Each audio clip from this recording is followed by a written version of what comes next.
Qui ne connaît pas à Marseille la sardine qui boucha le vieux port? Le rhinocéros, insolite présent du roi du Portugal au pape Léon X, qui fit escale au château d'If en 1516. Ou bien encore la girafe Zarafa, cadeau oriental fait au roi Charles X. En revanche, dans l'histoire animalière de la cité phocéenne, on a un peu oublié la tigresse royale du Bengale qui sema l'épouvante dans la ville en septembre 1909. Cette superbe tigresse de Sumatra de 3 ans, au nom majestueux d'Imperia, et qui se trouvait en transit sur les quais, prit la poudre d'escampette dans la nuit du 13 septembre 1909 à la barbe d'Emmanuel Gons, le dompteur de la ménagerie Alexandre, installé depuis juillet à la foire Saint-Lazare. Elle griffa violemment le matelot pilote Laurent Ginoux, qui dormait paisiblement dans le phare Sainte-Marie, situé à l'extrémité de la grande jetée de la Joliette. Puis elle partit visiter Marseille by night. Aussitôt réveillé, le commissaire du 10e arrondissement, M.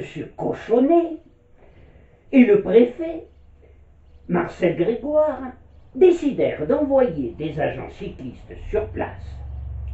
Mais il fallut attendre 10 heures du matin, soit 6 heures après l'évasion, pour qu'enfin des gendarmes réquisitionnés à cet effet commencent à fouiller méticuleusement le quai, sans aucun résultat.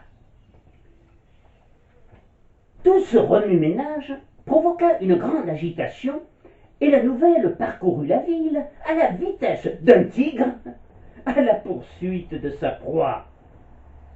On fit appel à des spécialistes, en l'occurrence à M. Henriksen, du cirque Egelton, des frères Courtes, d'autant plus que M. Rambaud, éleveur de fauves à Montolivet, qui avait réceptionné l'animal, ne se montrait guère rassurant, affirmant au commissaire Cochonnet, puis à un journaliste du Petit Provençal: « C'est une bête très dangereuse. Vous ne la verrez pas le jour, mais méfiez-vous de la nuit venue. La première personne qu'elle verra sur son passage sera sacrifiée par elle. » Une véritable chasse aux tigres s'organisa alors dans toute la ville, pilotée par le commissaire Cochonnet et supervisée par le préfet Grégoire lui-même. D'aucuns se gossèrent de cette course-poursuite folklorique entre le cochonnet et la tigresse. Mais la tigresse, maligne comme un singe, ne semblait craindre ni Cochonnet, ni le préfet, ni les militaires, et les appâts empoisonnés disséminés un peu partout n'attirèrent que des chiens dont certains tombèrent foudroyés, alors que d'autres, pris pour la bête, furent tués par des chasseurs improvisés, et pour toute réparation, les corps de ces malheureuses victimes collatérales seront jetés à la mer. Une véritable psychose s'empara bientôt des Marseillais qui croyaient voir l'animal partout, et l'affolement gagnait même les plus placides. Des salves de coups de feu pétaradaient un peu partout dans la ville, de jour comme de nuit. Je parlais précédemment de chasseurs improvisés. Si l'on en croit le petit Marseillais, certains participants à cette singulière chasse aux tigres étaient vêtus de molletières, veston serré à la ceinture par une cartouchière, sac tyrolien sur le dos, casquette garnie sur le côté par une touffe de plumes, fusil Winchester à la bandoulière. « On se serait cru au Far West !» rapportera Armand Gerbe du Petit Marseillais.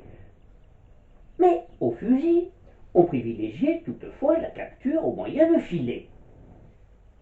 Pourtant, Imperia, dont l'ingéniosité était impressionnante, déjouait tous les pièges, ridiculisait la maréchaussée, à la grande joie des caricaturistes. Ce n'est finalement que le troisième jour, vers 4 heures du matin, que la tigresse fut abattue par Henriksen. Mais il fallut plusieurs heures pour retrouver son corps au fond d'une excavation à la surface de l'eau.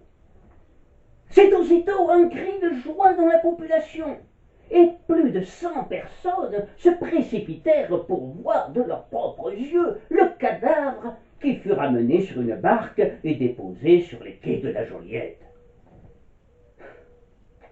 La pauvre Imperia mesurait 1,20 m.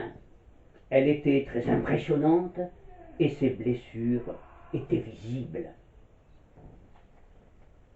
Les Marseillais, soulagés, se pressèrent de plus en plus nombreux pour venir voir son cadavre veillé par 2 agents dans une pièce devenue, pour une journée, chambre mortuaire. Il sera finalement déposé au Muséum d'histoire naturelle, au Palais Longchamp, puis, après une autopsie pratiquée le lendemain, la belle Imperia, qui avait terrorisé Marseille pendant 3 jours, sera empaillée et présentée sous vitrine aux visiteurs. De cet événement parfaitement authentique, mais qui sera assimilé à une galéjade par les gens du Nord, le chansonnier marseillais Numa Blesse tirera une chanson qui se termine ainsi.